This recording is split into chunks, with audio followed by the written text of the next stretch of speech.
ఆంధ్ర తెలంగాణలో తక్కువ ఫీజులతో high quality results ఇస్తున్న ఏకైక సంస్థ తిరుమల్ ఐఏఎస్ ఇన్స్టిట్యూట్. ఇప్పుడు పార్థసారథి గారు అన్నారు, గ్రాస్ ఎన్రోల్మెంట్ రేషియో కానివ్వండి, లిటరసీ రేట్ కానివ్వండి, డ్రాప్ అవుట్ కూడా చూస్తే అన్నిట్లో కర్నూలు జిల్లా కర్నూలు పార్లమెంట్ వెనుకబడి ఉంది. అది వాస్తవం, దాంట్లో ఎలాంటి సందేహం లేదు. అందుకే మీరు ఈసారి చూస్తే డిఎస్సిలో రిక్రూట్మెంట్లో పెద్ద ఎత్తున కర్నూలుకే ఉపాధ్యాయులు రాబోతున్నారు అధ్యక్ష. చాలా సీరియస్గా తీసుకుంటున్నాను ఇది. అది ఫస్ట్. రెండోది, అపార్ ఐడి అని కేంద్ర ప్రభుత్వం ఇప్పుడు స్లోగా మ్యాండేట్ చేస్తున్నారు. అంటే పిల్లలకి జీవితాంతం ఒక ఐడి వచ్చేస్తుంది, ఆధార్కి ఇంటిగ్రేట్ చేసి ఒక ఐడి వస్తుంది. సో కేజీ నుంచి పీజీ వరకు అదే ఐడి వాళ్ళతో ట్రావెల్ అవుతుంది. సో ఇప్పుడు మేము మాట్లాడుకున్నది ఏంటంటే అపార్ ఐడి ద్వారా మేము ట్రాక్ చేద్దాం. ఒక కంట్రోల్ రూమ్ పెట్టి ట్రాక్ చేసి పిల్లలు ఎక్కడున్నారు, ఒక వారం పాఠశాలకు రాకపోతే ఎందుకు రావట్లేదు, ఎక్కడికి వెళ్ళారు ఈ పిల్లలు అనేది ఇప్పటి నుంచి ట్రాక్ చేద్దాం.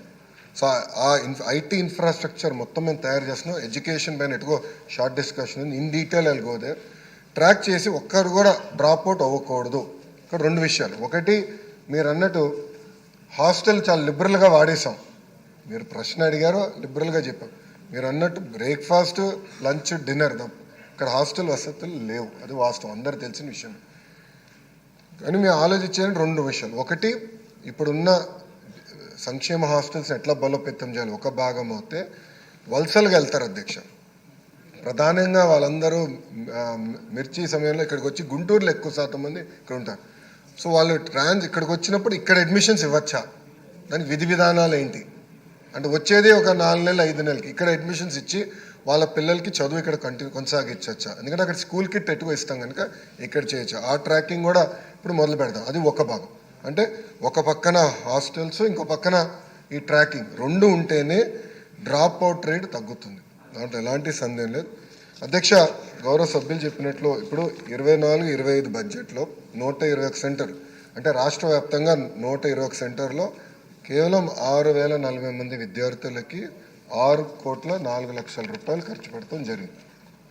మీరు చూస్తే గతంలో కూడా డీటెయిల్స్ మొత్తం నా దగ్గర ఉంది అధ్యక్ష.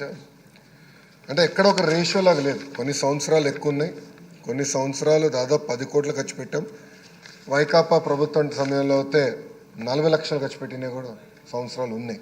అంటే ఇది ఒక ప్రణాళికబద్ధంగా చేయలేదు, ఏదో నిధులు ఉన్నాయి చెయ్యాలి ఒక టిక్ బాక్స్గా చూసాను తప్ప పిల్లలకి మెరుగైన విద్య అందించాలి, వాళ్ళ తల్లిదండ్రులకి విద్య లేక వాళ్ళు ఎట్లయితే వలసలుగా వెళ్ళాల్సి వస్తుందో అలాంటి పరిస్థితి పిల్లలకి రాకూడదు అనే ఆలోచనతో అయితే గతంలో పనిచేయలేదు. ఇది చాలా సీరియస్గా తీసుకుంటున్నాము.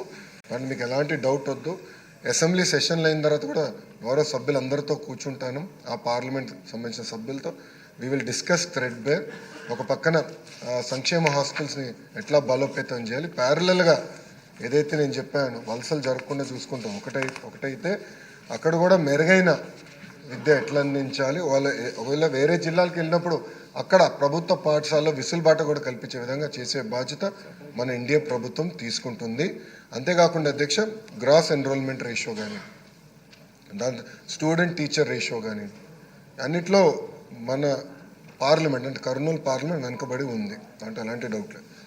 వచ్చే 3 సంవత్సరాలు అందరూ అక్కడున్న శాసనసభ్యులు అందరం కలిసికట్టుగా పనిచేద్దాం. Let us work together. అక్కడున్న సిఎస్ఆర్ ఫండ్స్ ఉన్నాయండి, సర్వశిక్ష అభియాన్ ఫండ్స్ ఉన్నాయండి, లేదంటే ఎడ్యుకేషన్ డిపార్ట్మెంట్స్ ఫండ్స్ ఉన్నాయండి. 3 కన్వర్జెన్స్ చేసి పెద్ద ఎత్తున ఫోకస్ చేయాల్సిన అవసరం ఉంది. అంటే ఎలాంటి డౌట్ లేదు, చేద్దాం. కలిసికట్టుగా చేసి 3 సంవత్సరాలు మార్పు తీసుకొచ్చే బాధ్యత మనందరం తీసుకుందామని సభాముఖంగా గౌరవ సభ్యులు తెలుపుకుంటూ, మన ప్రభుత్వం ఈ ఇష్యూని చాలా సీరియస్గా తీసుకుంటుంది. ఆల్రెడీ ఆర్టికల్స్ కూడా, ఎందుకంటే ఇది ఆల్రెడీ మాకు ఒక ట్రాకింగ్ సిస్టమ్ పెట్టుకున్న ఆర్టికల్స్ కూడా వచ్చినాయి. ఏ పేపర్లో వచ్చినా కూడా మేము చాలా సీరియస్గా తీసుకుంటున్నాం. అంటే బ్లూ మీడియాలో వచ్చినా కూడా బ్లూ మీడియాలో వచ్చిన ఆర్టికల్కి వెయిట్ ఉందా లేదా రివ్యూ చేసిన తర్వాత నిర్ణయం తీసుకుంటున్నాం. ప్రతిదీ చాలా సీరియస్గా తీసుకుంటున్నాం. మీకు డౌట్ వద్దండి ఈ విషయంలో. మేము రాబోయే 2-3 నెలల్లో మార్పు అనేది మీరు గమనిస్తారు. ఇంకేమైనా ఫీడ్బ్యాక్ ఉంటే కూడా గౌరవ సభ్యులు తప్పనిసరిగా మాకు ఇవ్వండి. కలిసికట్టుగా ఇది సీరియస్గా తీసుకుందని గౌరవ సభ్యులు తెలుసుకుంటూ నేను సెలవు తీసుకుంటాను.